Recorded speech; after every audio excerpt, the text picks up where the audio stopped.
yang bisa terlihat. Uh, uh, uh. Sebentar, sebentar, sebentar.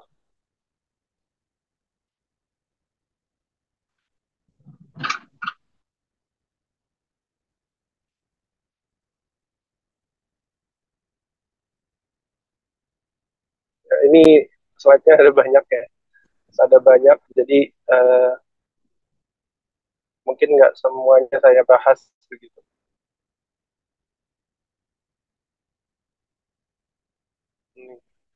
Ini handphone saya juga agak aneh ya, suka mati sendiri. Jadi entah kenapa hari ini banyak sekali ininya ya. Tapi ya begitulah, kadang-kadang ada hal-hal yang di luar prediksi ya teman-teman. Hari ini kita mulai berarti jam berapa? Wah, saya nggak bisa lihat jam lagi di sini. Jam berapa sekarang teman-teman? 16.19 ya. Oke, 16.20 kita mulai. Saya sepertinya minta butuh bantuan teman-teman ini apa ya? Mungkin ada yang saya nggak tahu cara rekam di sini gimana. Sebentar, sebentar. Gimana cara merekamnya? Boleh ya, tolong direkam ya nanti ya. Rekam rekam ke cloud kalau bisa. Eh, Rekam ke cloud. Tapi kalau nggak bisa minta tolong di lokal aja nanti saya minta filenya. Ya, oke. Baik. Eh, Assalamualaikum warahmatullahi wabarakatuh. Terima kasih teman-teman yang sudah hadir. Mohon maaf hari ini ada beberapa kendala yang semuanya serba akumulatif ya. So, saya di perjalanan dan laptop saya semuanya dead. Besok juga sepertinya, kalau besok sepertinya bisa. Jadi kalau besok itu saya usahakan tidak dalam perjalanan. Ya. Jadi bisa bisa menggunakan laptop yang cadangannya, yang backup. Hari ini kita pembahasannya mengenai general workflow di dunia arsitektur, engineering, dan construction. Ya. Nah, kemarin saya sempat mention sebetulnya step-step dalam arsitektural construction ya. Ini teman-teman bisa lihat ada 7 step ya, tapi ini step dasarnya. Cuma nanti di industri itu banyak ada beberapa step yang mesti dilakukan tergantung lokasinya di mana. Tergantung peraturan dari peraturan dari negara yang kita berada. Nah, jadi pertama adalah tahap desain, dua skematik, tiga desain pola-pola, empat pembuatan dan konstruksi atau gambar kerja ya. Nomor 5 itu perizinan atau permitting, nomor 6 atau bidding atau tender ya. Terus tender, yang tujuh adalah proses konstruksinya. Ya, ya. Kemudian mungkin dari tambahan ya ada proses tender dan setelah itu setelah mengajukan jadi kemudian saya itu sebenarnya kalau lihat tadi ada portfolio ya. Kalau kita dulu. Jadi di dalam desain itu kita biasanya mengumpulkan informasi mengenai mengenai lingkungan. Nah, informasi yang terkumpul itu terjadi fondasi atau dasar dari desain yang akan kita bangun. Jadi itu lama dari mempelajari karakteristik baik lingkungan maupun dana dari bangunan atau infrastruktur yang akan kita bangun. Main goal in this space is to identify particle about resource possibility dan kebutuhan yang yang ada di masyarakat. Juga untuk menentukan seberapa besar lahan yang akan digunakan atau bangunan yang akan dibangun, yang akan digunakan begitu untuk mungkin nggak kadang-kadang nggak bisa bangun jadi ya kita perlu ada step, ada fase-fasenya, perencanaan di kemudian hari ya, dan pelajari bagaimana space tersebut akan digunakan, uh, diatur dan di organisasi ya.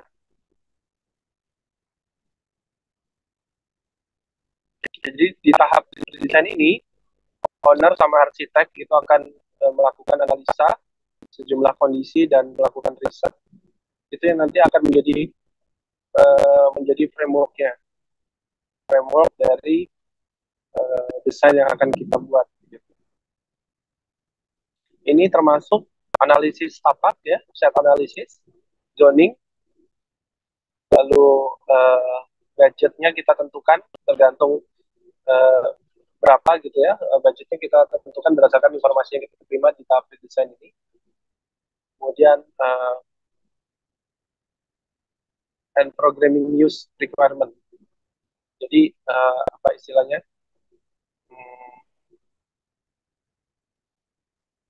Bagaimana bagaimana untuk semacam organisasi ruangnya itu seperti apa? Gitu ya.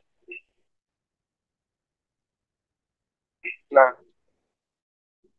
di sini ada dua contoh ya, ada analisis lokasi seperti yang kita pelajari dengan tools pre-design kemarin. Di situ dipelajari atau site plan. Di site plan ini mungkin mempelajari mengenai konturnya, lalu jenis vegetasi di sekitarnya, flora faunanya ya, kemudian apa unsur-unsur apa aja yang ada di lingkungan tersebut. Apakah ada air, unsur air di sana, ya. Kemudian dia ada di ketinggian berapa, dia berapa di atas berapa meter di atas permukaan laut. Kalau location analysis itu juga mungkin bisa dilihat di sekitarnya itu ada apakah ada area industri atau area perumahan gitu. Itu bisa menjadi bahan analisis ya untuk menentukan desain yang akan kita bangun. Ya, ini seperti ini ada land use analysis, analisis penggunaan lahan ya. Kemudian analisis cahaya, analisis matahari, ya. Lalu ada analisis arus, ya arus lalu lintas. So, kalau kita membangun bangunan gitu ya, kita harus pikirkan juga, ya, apalagi di kota-kota besar ya, kita perlu pikirkan bagaimana cara keluar masuk kendaraan gitu. Kalau tidak dipikirkan ini bisa menimbulkan macet nanti kalau kita tidak pertimbangkan. Nggak cuma jalur sih sebetulnya, tapi juga mungkin jenis kendaraan maupun density dari kendaraan yang akan lalu lalang di situ. Lalu ada analisis angin ya, wind analysis. Nah ini sebenarnya juga bisa kita peroleh di pre-design ya. Cuma kemarin contoh kemarin itu nggak muncul aja ya untuk ininya. Tapi nanti kita akan pelajari lagi tools yang lain teman-teman. Nggak cuma pre-design aja. Kita coba pelajari tools yang lain untuk melakukan analisis yang diperlukan ya.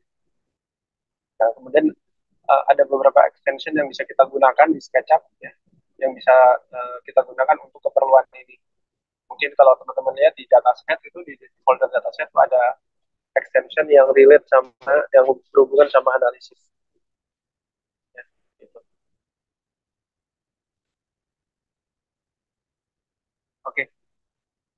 Uh, nah ini contoh aja kalau di software seperti apa. Ini kebetulan dari GBsoft saya dapat, so mudah-mudahan nggak masalah. Kalau di import di SketchUp seperti apa. Ya. Jadi sebenarnya di sini lebih ke set konteksnya aja. Kita mempelajari surroundingnya ya, sekitar lahan yang akan kita bangun.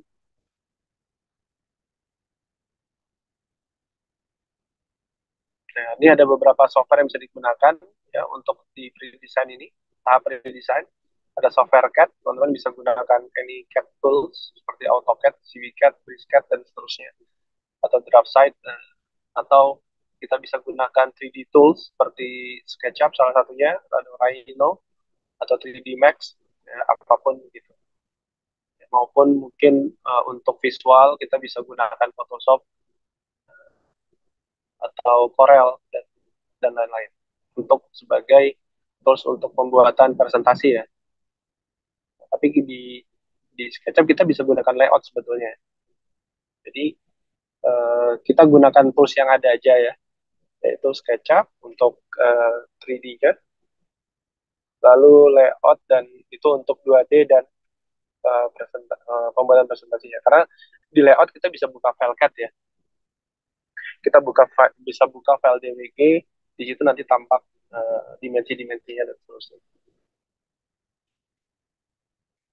Oke, mungkin sebelum saya lanjut, apa ada pertanyaan dari teman-teman mengenai apakah mungkin ada pertanyaan mengenai tahap redesign ini seperti apa?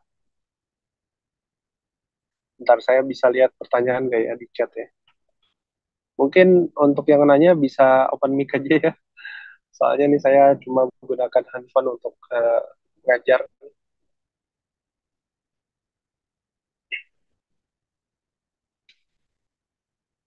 Baik, kalau tidak ada, saya lanjutkan dulu ke tahap berikutnya, yaitu schematic design. Ya. Jadi di tahap schematic design ini kita lebih mendesain masa bangunan dulu. Biasanya dari analisis yang kita peroleh di tahap pertama, di tahap redesign, misalnya arah angin kemana, gitu ya. Kemudian solar, pergerakan matahari itu dari mana ke mana dan kelihatan pola jatuhnya bayangan itu seperti apa.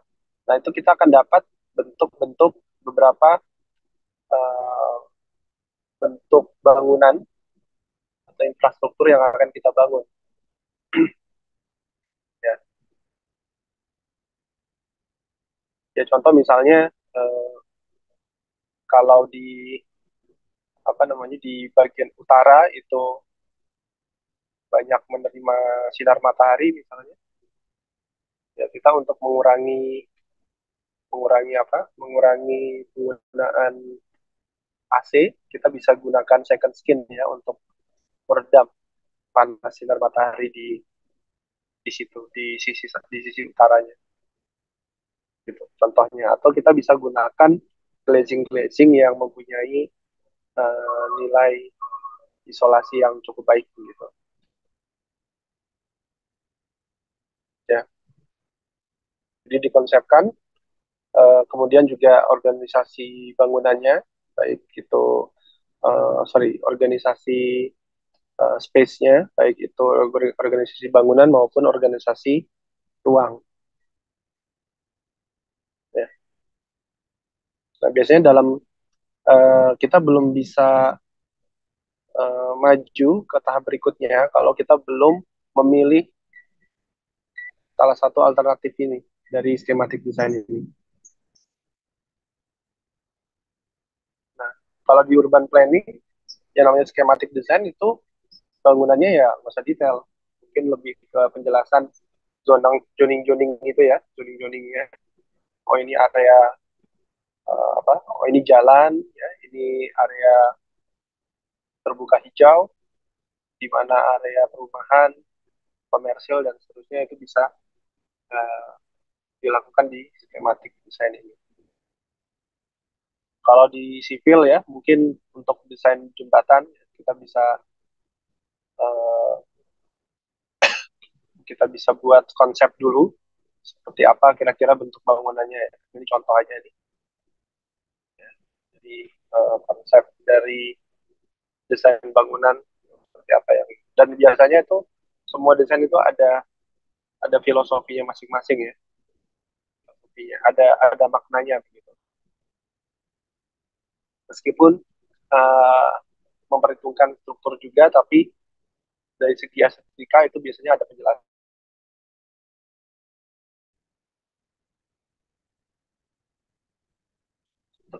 Ya, ini contoh yang lain ya.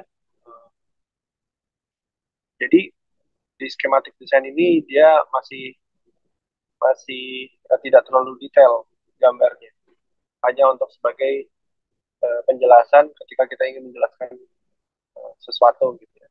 Saya misalnya mau dijelaskan dari sisi feng shui-nya misalnya, ya, itu mungkin nggak perlu visual yang terlalu fancy gitu. Cukup digunakan simbol-simbol aja. Nah, ini contoh lagi pelabuhan, ada stasiun kereta, kira-kira seperti itu. Ya, tools yang bisa digunakan ya masih ya untuk bisa gunakan 2D tools seperti AutoCAD atau 3D CAD, atau kita bisa gunakan 3D software. Nah, di SketchUp juga bisa sebetulnya untuk bikin masa-masa seperti itu cukup mudah. Cuma mungkin kalau untuk uh, masa bangunan yang organik ya, yang melengkung-lengkung seperti ini, ya SketchUp perlu extension tambahan ya.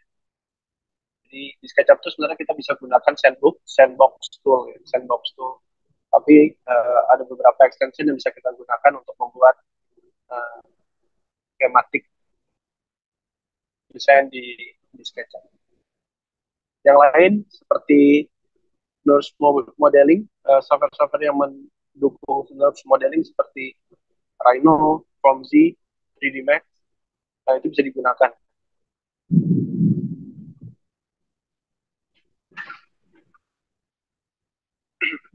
Nah, ini contohnya. Uh,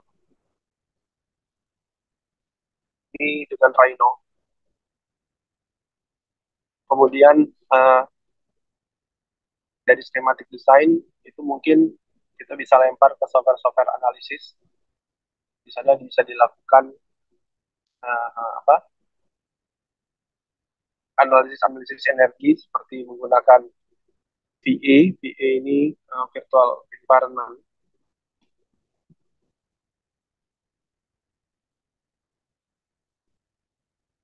Ya, di sini juga contohnya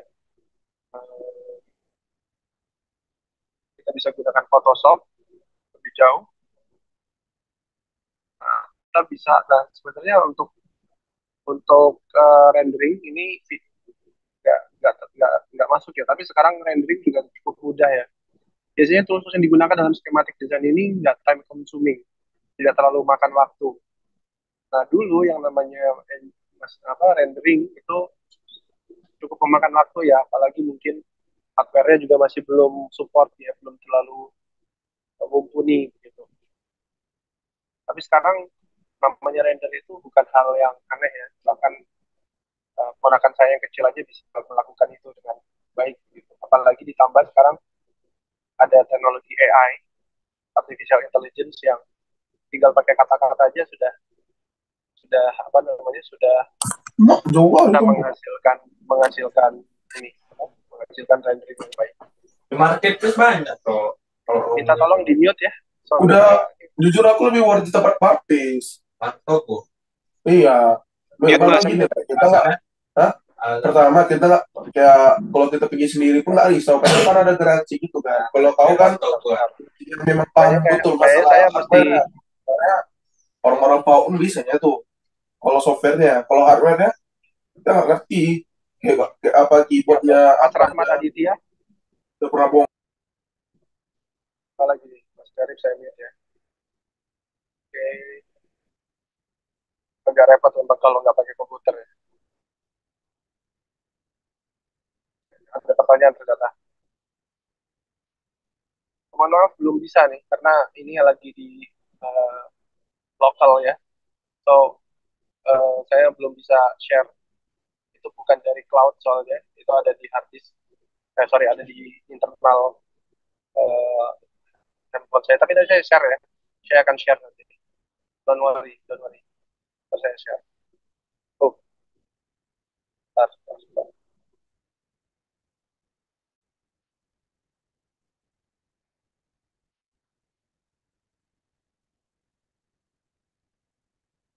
Oke. Oke, yang berikutnya adalah design development, pengembangan desain. Jadi ketika klien sudah memilih salah satu dari alternatif yang kita ajukan, Nah, di situ sekarang kita tahap uh, mengembangkan desainnya. Ya, kita detailkan ya. Kita lebih detailkan lagi.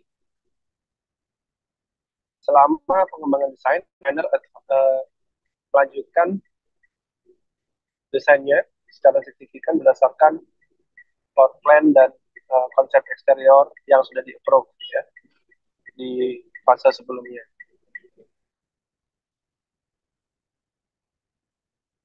Ya.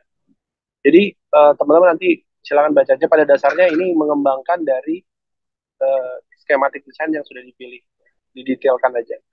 Ya, di situ teman-teman bisa tambahkan mungkin ruangannya seperti apa di dalamnya, ya, ada apa aja di dalam. Ya, lebih didetailkan lagi. Nah, tools yang bisa kita gunakan dalam tahap design development, ya tentunya juga ada CAD di situ, karena dari mungkin dari tahap schematic design kita punya beberapa output CAD yang bisa kita gunakan di sebagai input di tahap design development ini. Ya.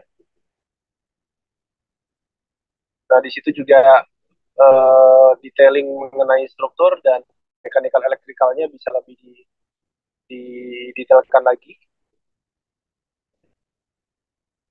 Jadi ini seperti, jadi pada dasarnya desain pengembangan desain ini yang biasa teman-teman lakukan ya, bisa teman-teman lakukan itu seperti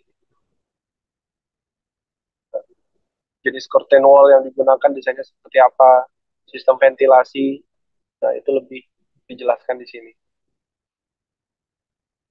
ya.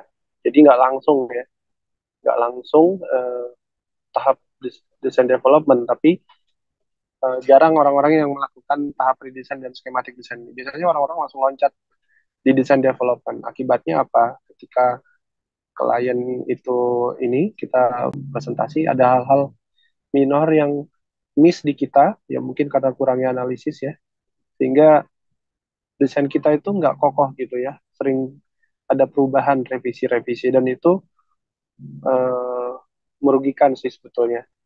Ketika desain kita nggak kokoh, konsep kita nggak terlalu kuat, ya, klien itu menjadi apa istilahnya pelimpan begitu ya.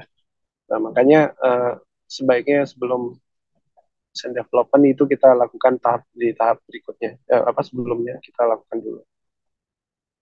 Ya, jadi semua ya yang relate sama desain kita, baik itu dari sisi arsitektur, struktur, mekanikal, elektrikal, ataupun analisis-analisis itu dilakukan di pengembangan desain ini.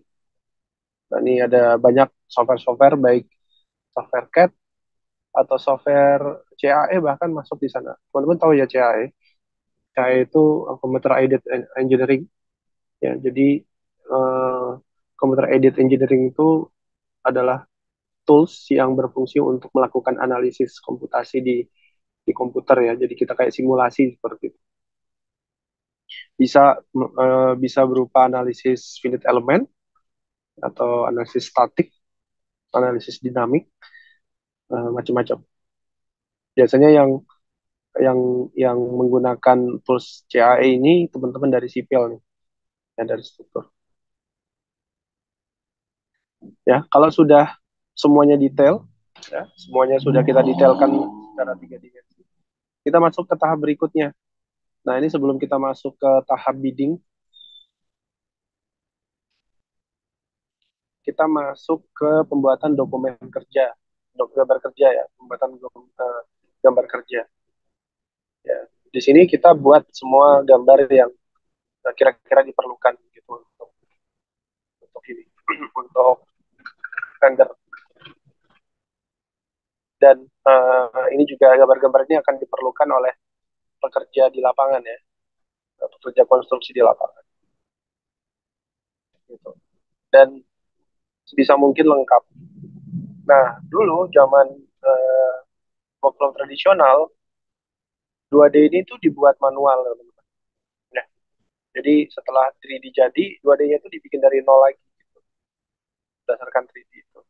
Nah, tapi dengan teknologi BIM Nah, semua tahap gambar ini bisa dilakukan otomatis ya. Kita tinggal tentukan aja mau gambar apa, yang mana. Dia semuanya udah otomatis uh, terbuat.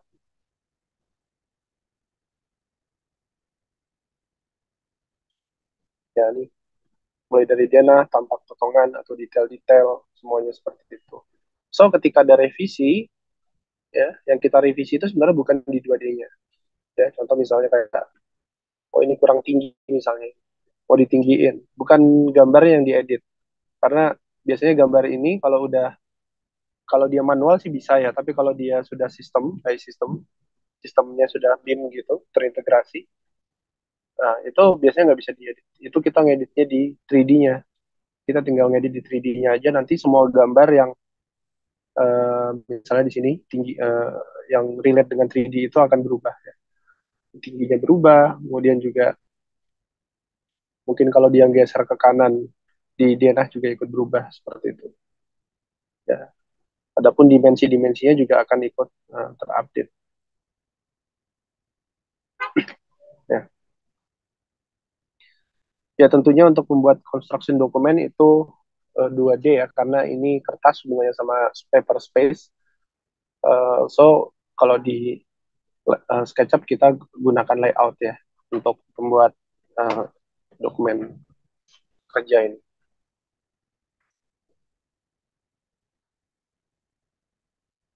Oke. Nah ini contoh dengan uh, tools BIM.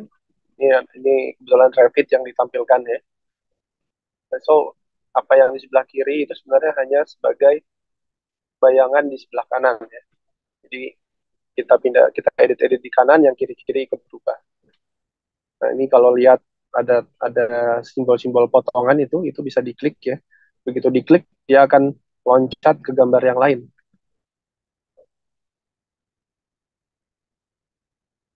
Nah, kalau di SketchUp di layout mungkin belum bisa yang kayak gitu ya. Jadi kalau kita ingin bikin potongan dan yang lain-lain itu ya kita harus bikin bikin bikin viewer sendiri untuk itu.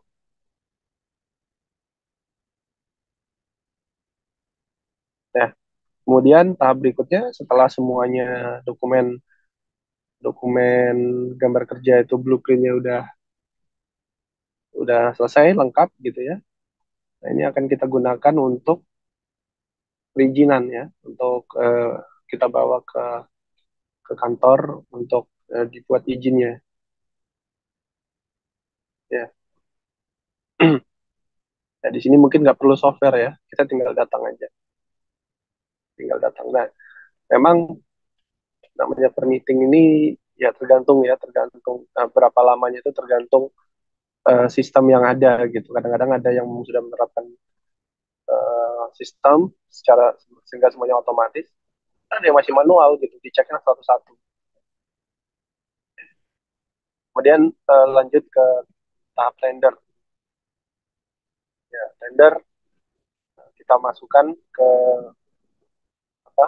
Ke panitia tendernya untuk dipelajari.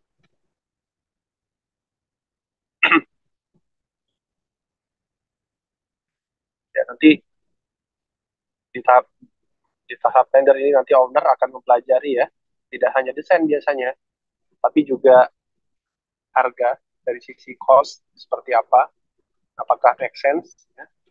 Lalu dari sisi kelengkapan ya, kalau misalnya bangunannya itu perlu memenuhi standar tertentu, apakah desainnya sudah memenuhi begitu, dia akan ngecek.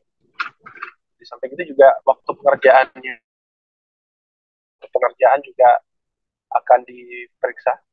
Jadi belum tentu yang waktu pekerjaan cepat itu yang dipilih ya,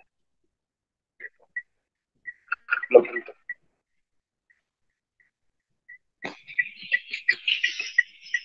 Nanti tambahin aja Pak.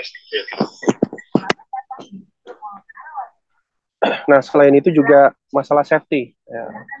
Teman-teman harus menjelaskan juga masalah safety-nya, karena ini concern. Kadang-kadang owner nggak berani milih hanya karena di situ nggak ada prosedur untuk K3-nya seperti apa. Nah, jadi memang harus lengkap ya teman. Kalau ownernya itu BUMN biasanya lebih lebih jeli, lebih selektif di situ dia. Oke, sini aja Pak. Ya, makasih ya Pak. Terima kasih Pak.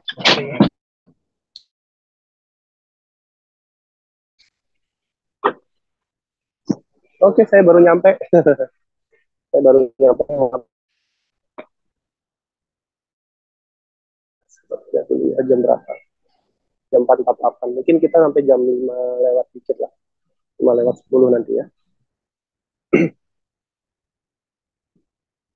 Ya, jadi itu ya, namanya tender itu kalau kalau yang sudah menerapkan e-tender atau apa namanya sistem elektronik itu biasanya udah nggak ada lagi tuh main belakang ya.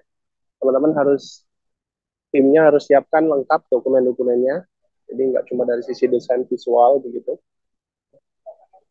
Jadi jangan heran tuh kalau misalnya ada pemenang tender yang kayaknya desainnya kok biasa aja ya, desainnya biasa aja tapi kok bisa menang. Sedangkan ini yang desainnya apa? Desainnya kok kayaknya menarik itu nggak menang. Mungkin karena memang kurang ya, kurang lengkap. Dokumen-dokumennya kurang lengkap. Atau mungkin dari sisi K3 mereka tidak bisa menjelaskan seperti apa. Gitu ya.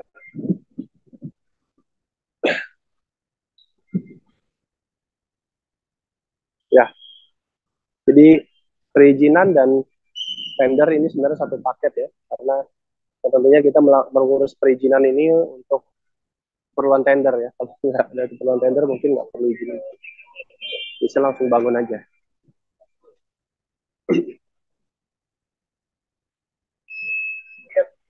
Oke, okay. Ya nanti untuk tender tentunya kita juga perlu software ya, software karena berhubungan dengan dokumen. Nah, kita bisa gunakan 2D tools, CAD tools juga kita gunakan karena di dalam CAD tools itu nanti ada informasi schedule sehingga owner bisa mudah mendeteksi berapa pintu atau jendela yang dibutuhkan untuk pembelian.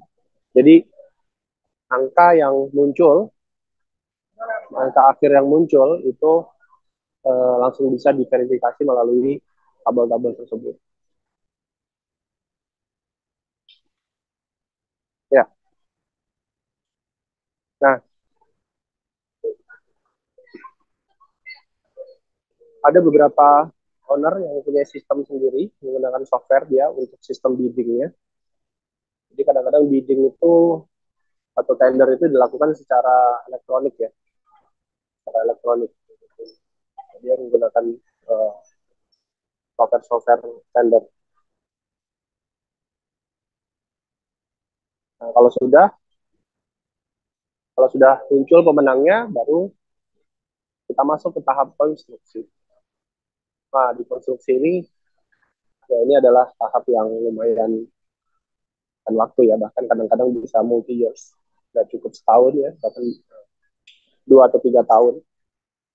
Nah, tentunya ini sudah kompleks ya karena sudah melibatkan banyak pihak, ya, banyak stakeholder, arsitek harus hadir di sana, ya, sipilnya, engineer MA-nya juga harus hadir, mungkin lighting engineer juga mungkin harus hadir, supervisor, semuanya. Jadi semakin terlibat itu semakin kompleks ya.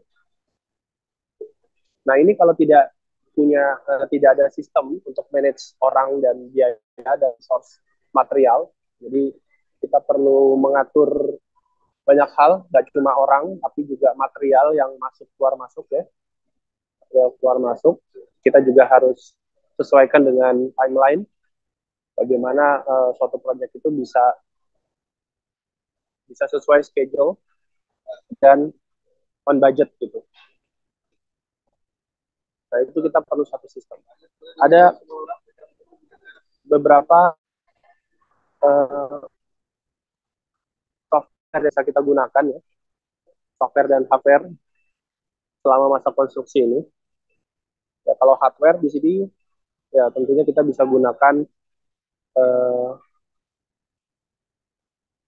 apa namanya komputer tablet ya. Biasanya kalau orang ke lapangan itu ya bawa komputer PC atau kalau laptop mungkin masih mending ya, masih masih memungkinkan ya. Kalau PC sih enggak. Nah, itu biasanya mereka bawanya cuma tablet atau atau HP ya, atau HP. Nah, makanya teman-teman biasanya di situ ada beberapa software-software yang mobile yang bisa kita gunakan. Contohnya kayak Trimble Connect. Kalau di SketchUp itu Trimble Connect for mobile. Nah, kalau di Android atau di iPhone bisa di searching Trimble Connect, itu teman-teman bisa install di sana.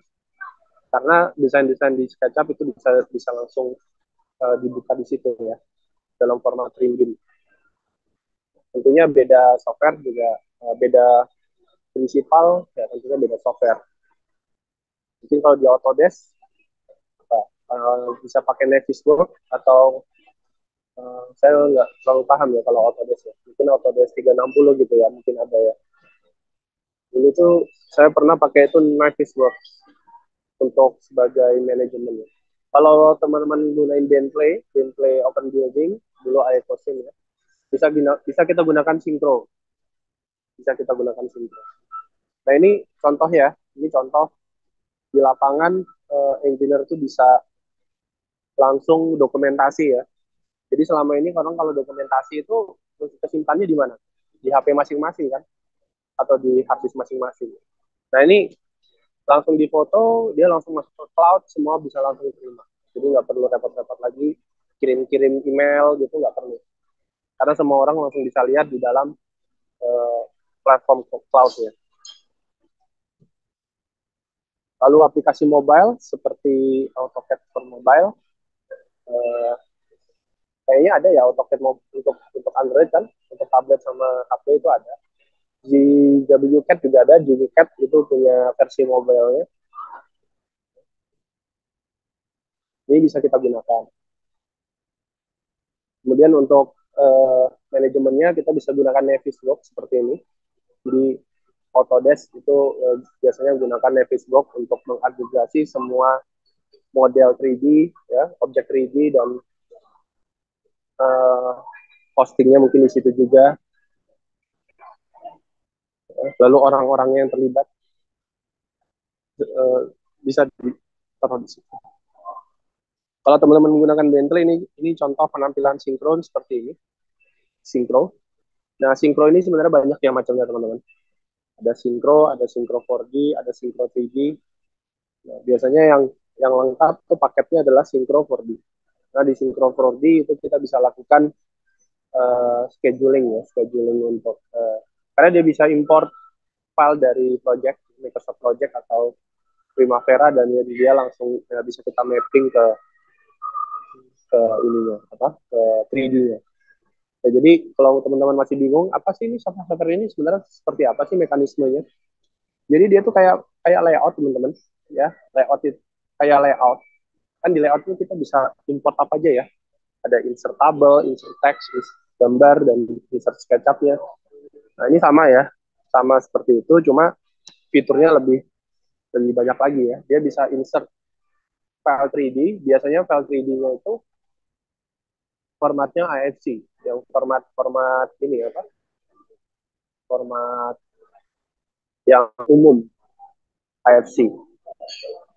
Kita bisa insert DWG, bisa insert PDF, bisa insert SKP mungkin, ya, SKP, format-format yang memang banyak digunakan di industri, atau Polada. Kemudian kalau dia memang software manajemen juga, dia bisa insert file Primavera, file Microsoft Project. Ya tentunya dia punya format masing-masing ya nantinya. Nah kita tidak serta-merta langsung ke link ya. Jadi tugas kita adalah untuk menghubungkan file-file yang sudah kita import tadi. Jadi contoh misalnya kita import file ArchiCAD gitu ya, import file ArchiCAD. atau file apapun dalam bentuk IFC. Kemudian kita import juga Primavera. Nah, nanti kita tinggal atur aja, kita atur di 3D kita hubungkan gitu. Jadi nggak otomatis biasanya. Nah, kecuali ini teman-teman, kecuali dia satu sistem ya. Misalnya ini kayak di Bentley contohnya. Dia punya software BIM sendiri yang namanya Open Building. Nah, di Open Building itu pada saat kita modeling, kita kan bisa kasih properties. Bisa kita kasih properties. Nanti properties itu bisa langsung terbaca di apa namanya di ini ya di software Synchro ini karena sama-sama Bentley kan dia dia bisa ngebaca datanya langsung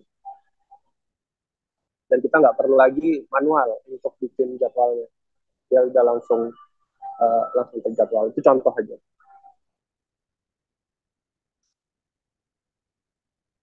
ya oke jadi seperti itu ya kalau kita bisa simpulkan IEC workflow mulai dari pre-design itu tahap penjajakan lokasi skematik desain itu tahap pembuatan alternatif desain secara skema aja. Lalu desain development itu yang biasa teman-teman kita lakukan, yaitu mendesain dalam bentuk yang utuh, yang lengkap. Construction dokumen, pembuatan gambar kerja, permitting itu untuk perizinan, bidding, tender, sampai tahap konstruksi. Nah, jadi luas ya semesta AIC ini dan melingkupi beberapa disiplin. So nanti teman-teman mungkin tidak perlu mempelajari semua tools ya. Jadi pelajari saja apa yang kira-kira nanti yang diperlukan. So teman-teman arsitek nggak perlu terlalu dalam belajar tools untuk analisis struktur gitu ya. Karena ada biar bagiannya teman-teman dari sipil. Ya, mungkin teman-teman dari sipil juga nggak perlu mempelajari terlalu dalam tentang filosofi tentang apa namanya beberapa aliran desain di arsitektur gitu ya. Biasanya udah tahu beres ya teman-teman di sipil ini terima desain dari arsitek nanti dia bikin tulangnya ya kan kulitnya dibuat oleh arsiteknya si sipil bikin tulangnya nanti urat nadinya itu dibuat oleh teman-teman dari mesin untuk bikin jalur plumbing elektrikalnya dan seterusnya ya. Nah ini kalau kita bisa simpulkan ya ada beberapa software-software yang terlibat di bidang IHC ini, Engineering Construction. Misalnya ini ada software untuk pemetaan ya, untuk mapping itu bisa kita gunakan ArcGIS atau Google Earth. Ya. Di sini kelihatan fasenya di fase pre-design. Kemudian biasanya software-software ini juga punya add-on ya atau extension seperti halnya SketchUp ya. Itu juga punya ini. Karena jarang ada software yang bisa langsung memenuhi kebutuhan user secara total gitu jarang. Nah ini untuk pemetaan. Kemudian untuk software 2D ini banyak yang bisa kita gunakan. Ada AutoCAD, BuzzCAD, GenieCAD, GStarCAD, DraftSight, dan seterusnya. Ini fasenya, fase pre-design, skematik, design development, sampai dokumen konstruksi.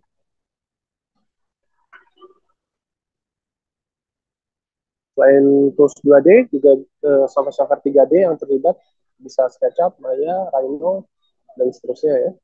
Seperti itu. Ini ada format-formatnya. Biasanya formatnya itu bisa macam-macam. Tapi ketika kita ekspor ke 2D, biasanya itu formatnya sudah DWG atau DXF aja. Lalu ada yang menggabungkan antara 2D dan 3D, yaitu namanya BIM software ya, software BIM. Nah, di sini contohnya seperti Revit, Archicad, MicroStation, Vectorworks. Nah, ini biasanya kalau software itu sudah sampai tahap izin perizinan dan tender.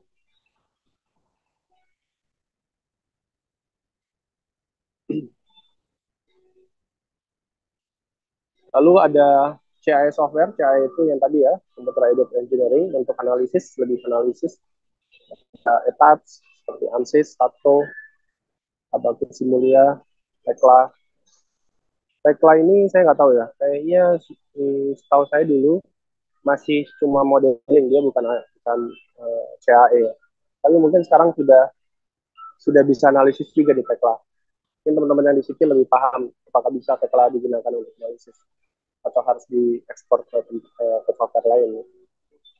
Oke, kemudian bikin software, nah ini saya nggak terlalu paham. Saya tahunya cuma Pico Office ya, karena dari Trimble.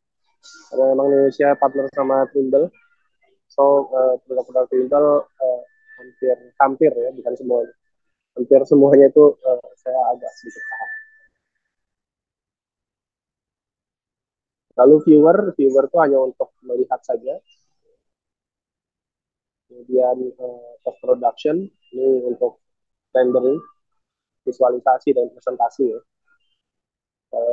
Kita bisa gunakan banyak sekali nih untuk render ini, saking mudahnya, dan apalagi sekarang sudah ada open source ya, open source-nya, dan semua orang tuh bisa bikin software untuk visualisasi ini karena memang open source ya. Kalau kita lihat Unreal Engine itu kan sudah open source ya, open source.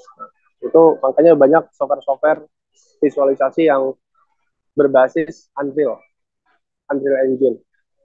Sekarang V-Ray juga udah mulai Unreal Engine, udah masuk. Makanya kalau kita lihat ya hasilnya kan mirip-mirip ya. Hasilnya tuh sebenarnya mirip-mirip aja antara V-Ray, Lumion, Enscape. Atau dulu Enscape itu tidak seperti sekarang hasilnya. Setinggi apapun jam terbangnya itu masih kelihatan nggak bagus lah kalau Enscape. Tapi sekarang udah mulai bagus semenjak gabung sama V-Ray itu dia sudah engine-nya sudah pakai Unreal juga. Ya, ya kira-kira seperti itu aja ya penjelasannya. Kalau kita lihat nih, sisanya ini lebih ke workflow BIM-nya. Jadi tadi kita lihat ada software 2D, software 3D, lalu ada software campuran 2D dan 3D, itu software BIM ya. Nah, apa sih itu BIM? BIM itu adalah suatu ekosistem sebenarnya. Jadi ekosistem yang terdiri dari berbagai tools. Toolsnya dinamakan tools BIM. Itu diaplikasikan untuk desain bangunan, konstruksi, manajemen, dan aset lifecycle. Nah, biasanya jadi mungkin teman-teman yang lebih benarnya apakah software BIM itu harus 3 dimensi namanya ya. Ternyata enggak. Yang namanya software BIM atau itu tidak ada 3 dimensi. Excel juga bisa dikatakan tools BIM kalau memang dia digunakan dalam proses ini ya, dalam sistem BIM sendiri. Tapi biasanya prosesnya itu awalnya dari 3 dimensi. 3 dimensi itu software 3 dimensi. Nanti software 3 dimensi itu dia tidak hanya visual, tidak hanya bentuk karena tapi ada informasi ya. Nah, ini informasi ya. So, ini itu harus ada informasi ya. Kalau tadi ada data itu sudah ada info ya. Info itu ada informasi apa itu.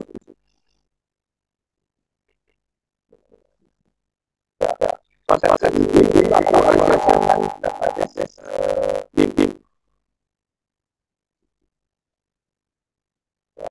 yang melibatkan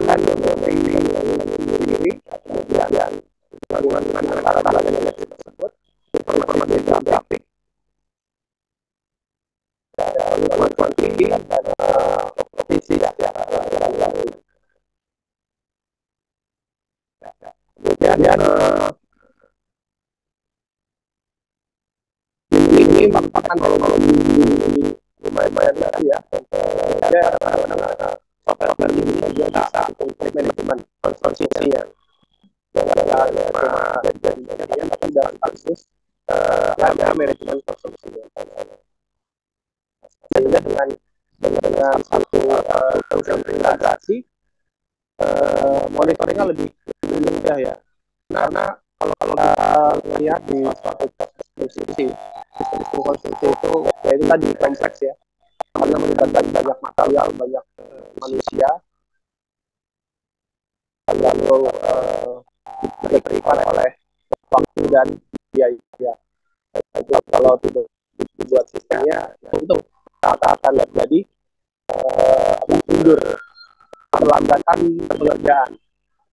Gitu. Apalagi tapi kalau kita misalnya ada melakukan tahap pre-design, di situ curah hujan misalnya udah diperhitungkan, sehingga jadwal itu sudah memperhitungkan cuaca juga. So kalau nggak ada lagi kata terlambat, karena memang jadwal yang sudah dibuat itu sudah memang berdasarkan faktor lingkungan yang sudah dianalisis. Nah, ini ada beberapa kesulitan dalam beberapa implementasi BIM. Jadi perspektif kompleks konsep. Jadi karena saking kompleksnya, kadang-kadang kita sudah ribet duluan tuh ngelihat mau belajar BIM itu kita sudah antipati duluan, benar nggak? Mungkin teman-teman sudah apa sih BIM? Kayaknya ini banget, udah malas duluan gitu belajar. Itu dia. Makanya beberapa perusahaan itu skeptis ya untuk bisa menerapkan sistem BIM ini di perusahaannya. Kalau ada perusahaan yang bisa menerapkan sistem BIM ini, itu biasanya penghematannya luar biasa ya. Penghematannya besar-besaran dalam sisi cost. Karena banyak hal-hal yang diotomasi. Ya kan? Hal-hal yang diotomasi. Nah, kalau dulu manual, ada revisi, dikerjanya manual gitu ya, itu bisa 3 hari, 4 hari mungkin, atau seminggu baru selesai. Dokumennya selesai yang revisinya. Nah, mungkin kalau di BIM ini semua sudah otomatis ya. Harga-harga juga ikut langsung teradjust semuanya. Lalu personel kekurangan teknikal, maksudnya nggak banyak personel yang menguasai atau ingin untuk terlibat dalam sistem dunia ini. Nah makanya kita tuh masih perlu ya. Jadi Neosia itu sebetulnya kenapa berakuisisi dengan sama arsitek tuh ya, salah satunya misinya adalah untuk mendidik perusahaan-perusahaan yang ada di Indonesia sekarang untuk lebih terbiasa dengan BIM. Nah, kebetulan kita ada program Kampus Merdeka. Biasanya teman-teman yang di industri ini itu udah nggak sempat lagi belajar. So, kesempatan yang paling tepat itu pada saat seperti kalian nih ya, masih di kampus ini, itu belajar BIM seperti apa, sehingga ketika masuk ke industri, diharapkan nih ya, teman-teman yang sudah paham, itu bisa mengajarkan atau menularkan ilmunya ke teman-teman sekantornya. Sehingga ketika semuanya sudah familiar, di situ diterapkan, ya, bisa dirasakan nanti penghematannya ya, efisiensi kerjanya seperti apa. Nah, walaupun begitu ya kita masih butuh tools yang lain ya. Ini karena slide dari perusahaan 2D ya, mungkin ada beberapa hal yang lebih menekankan ke 2D-nya. Seperti itu. Oke. Oke, mungkin sampai sini dulu ada pertanyaan. Kita udah ini ya. Bentar, saya cek dulu.